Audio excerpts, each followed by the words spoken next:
दोस्तों स्वागत है। मैं हूं मुस्तफ़ा हुसैन। एक ख़ास खबर के साथ हम हाजिर हुए हैं। देखिए, दुनिया के अंदर कोई भी काम बुरा नहीं होता, ना ही काम की वजह से कोई इंसान छोटा या बड़ा होता है। लेकिन अफसोस की बात तब होती है जब कोई व्यक्ति हाईली एजुकेटेड हो, अच्छे से पढ़ा लिखा हो, उसके बावजूद उसको उसकी एजुकेशन की तरह का काम ना मिले और उसे वो छोड़कर जो उसने पढ़ाई की है कोई दूसरा काम मजदूरी का वो करने लग जाए। ऐसे ही एक नौजवान इस समय वॉइस ऑफ एमपी के स्टूडियो में मौजूद हैं, जो मेरे पास बैठे हैं। इनका नाम है राहुल मेघवाल।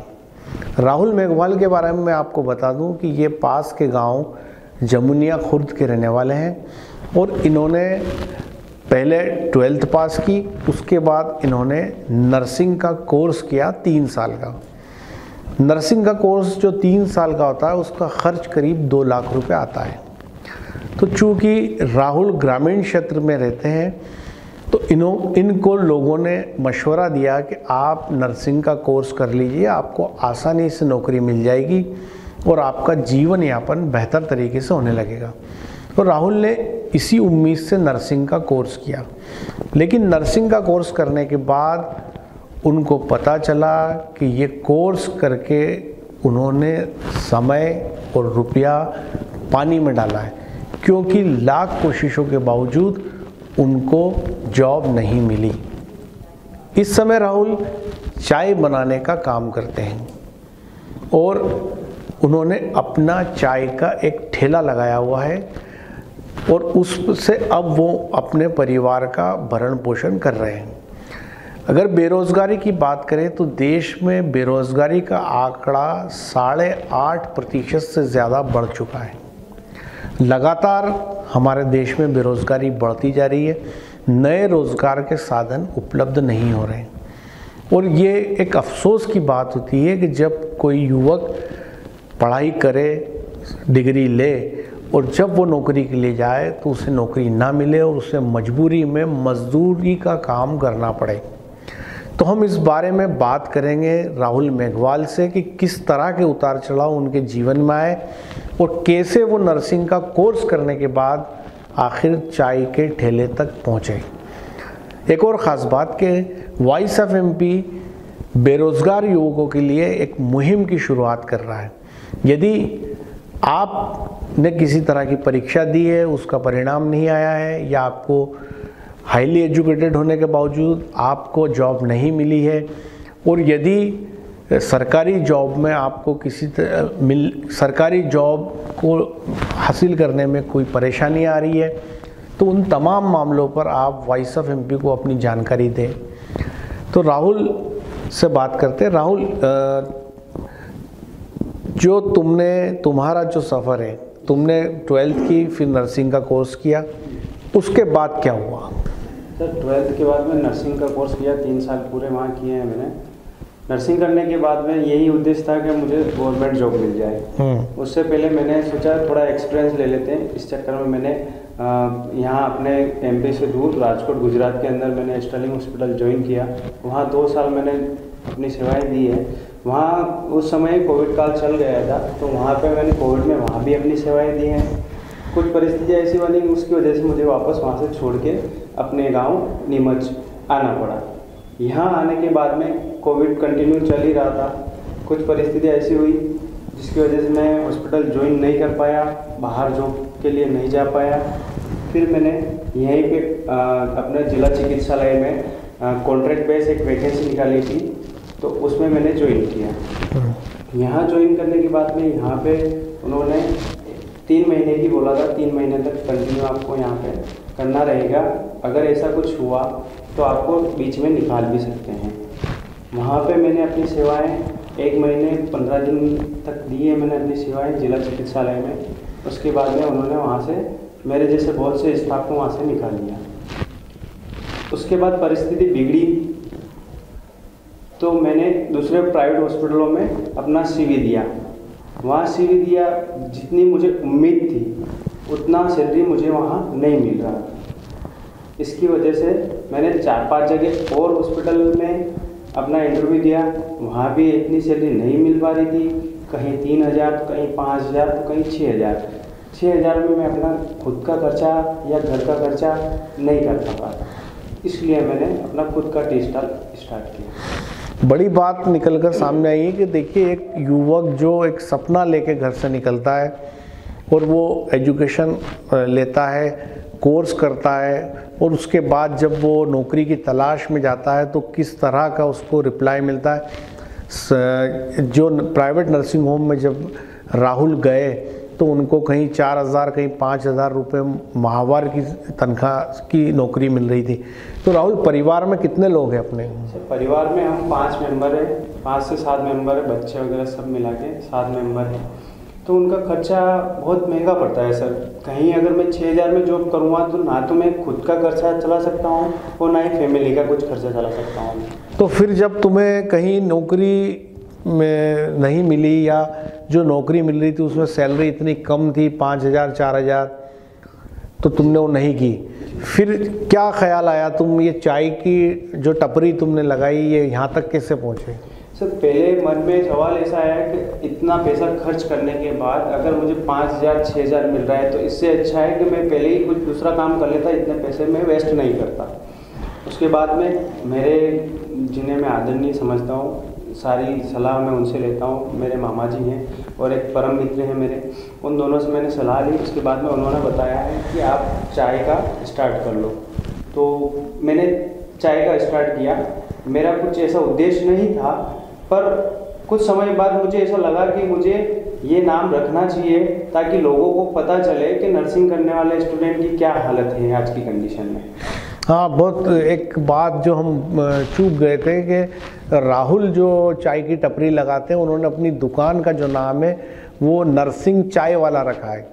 तो चूँकि नर्सिंग का कोर्स किया था, इसलिए आपने अपनी दुकान का नाम नर्सिंग चाय वाला रखा, ताकि लोगों में एक मैसेज जा सके कि देखिए, नर्सिंग का कोर्स करने के बाद मैं चाय की टपरी चला रहा हूँ। तो अब जब अपन चाय की ये स्टॉल चला रहे हैं, जो अपन ने ठेला लगाया है, तो अब क्या परिवार का गुजर बसर हो जाता है? सर, जितना मैंने सोचा है उतना तो नहीं होता है, पर पहले से थोड़ा ठीक है सर कंडीशन। मतलब वो स्थितियों से बेहतर है जो अगर हम नर्सिंग का जॉब करते हैं उसमें जितने रुपए मिलते हैं, उससे बेहतर परिणाम चाय बेचने में आपको मिल रहे हैं, उससे गुजारा परिवार का चल रहा है। तो राहुल, एक बात और बताएं कि आपने सरकारी नौकरी की तलाश नहीं की? सर, सरकारी जॉब के लिए मैंने 4 से 5 एग्ज़ाम दी है। अभी हाल फिलहाल जो अगस्त में वैकेंसी निकली थी, इससे पहले जो वैकेंसी निकली थी NHM की, उसमें 3 अगस्त को मैंने एग्ज़ाम दी थी। उसका रिज़ल्ट अभी तक नहीं आया है सर। मेरे जैसे बहुत सारे युवा हैं जो उसका वेट कर रहे हैं कि अगर उसका रिज़ल्ट आए, कभी किसी का नंबर आ जाए, उसमें वो लग जाए। तो ऐसे बहुत सारे लोग परेशान हैं, बहुत सारे स्टाफ परेशान हैं। तो क्या नर्सिंग के अंदर जो लोग कोर्स करके निकल रहे हैं, हज़ारों स्टूडेंट नर्सिंग का कोर्स कर रहे हैं, तो क्या उनको जॉब नहीं मिल पा रही है? सर, बहुत से स्टाफ है जिनको जॉब मिल जाती है, बहुत से ऐसे जिनको जॉब नहीं मिलती है। नहीं मिलने का कारण सर, इतने पैसे ऑलरेडी वो वेस्ट कर चुके हैं, और नई जॉब के लिए, गवर्नमेंट जॉब के लिए अपन को फिर से वापस कोचिंग सेंटर जाना पड़ता है। कोचिंग सेंटर के लिए कम से कम, अगर आप नीमच, लोकल नीमच के अंदर कोई कोचिंग सेंटर नहीं है, उसके लिए आपको कोचिंग सेंटर के लिए बाहर जाना पड़ेगा। वहाँ रहने का टोटल खर्चा 1 लाख के समथिंग आता है, 6 महीने की कोचिंग का सर। अगर इतने पैसे पहले ही वो ऑलरेडी वेस्ट कर चुके हैं, फिर वापस से 6 महीने की कोचिंग करेंगे, 1 लाख रुपये वहाँ बिगाड़ेंगे। इससे अच्छा अपना खुद का कुछ बिजनेस कर लो, ताकि 6 महीने में अपन 1 लाख से 2 लाख तो अपन कर ही पाएँ, ऐसा कुछ नहीं। एक बात और मेरे समझ में नहीं आती है कि एक तरफ जहाँ पर देश में स्वास्थ्य सेवाओं की कमी है, डॉक्टर्स की कमी है, नर्सिंग स्टाफ की भारी कमी है, यदि ज़िला अस्पताल की ही हम बात करें तो यहाँ पर भी जितनी सैंक्शन स्ट्रेंथ है उस पर 1/4 लोग इस समय पोस्टेड है।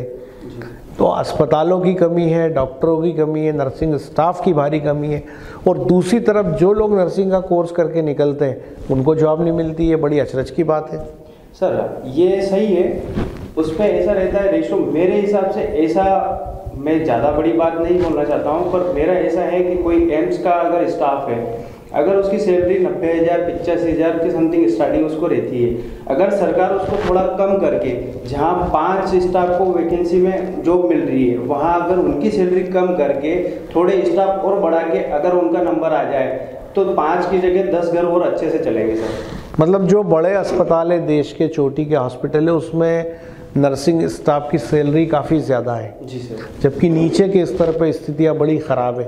अभी जो आपने एग्ज़ाम दी NHM की, ये कहाँ की है, कहाँ की वैकेंसी है ये? सर MP की है, NHM MP में निकली हुई थी सर। वो उसका 3 अगस्त को एग्ज़ाम हुआ था उसका सर। उज्जैन में खुद देने गए थे सर, मेरे जैसे बहुत सारे स्टाफ हैं जो एग्ज़ाम देने गए थे। उसका रिजल्ट सर अभी तक नहीं आया है। कारण क्या बताया जा रहा है? कारण कुछ नहीं है, अभी तक रिजल्ट डिक्लेयर नहीं हुआ है।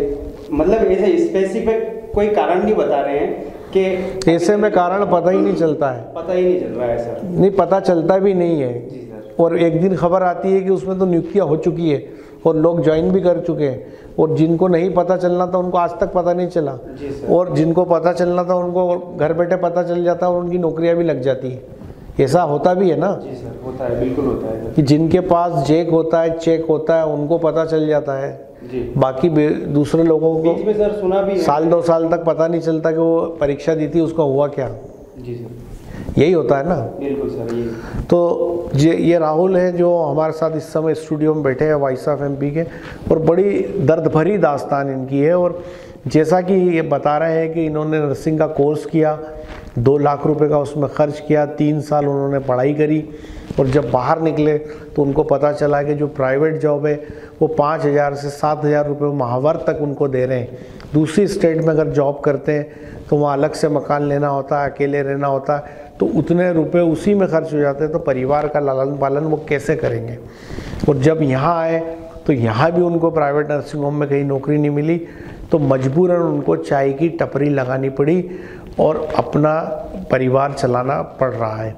तो यहाँ पर कहाँ पे आपका टी स्टॉल है और क्या क्या करते हैं उस पर आप? सर मेरा टी स्टॉल सब्जी मंडी के पास हाट मैदान है, पुराना हाट मैदान, वहाँ पे मैंने टी स्टॉल लगाया हुआ है।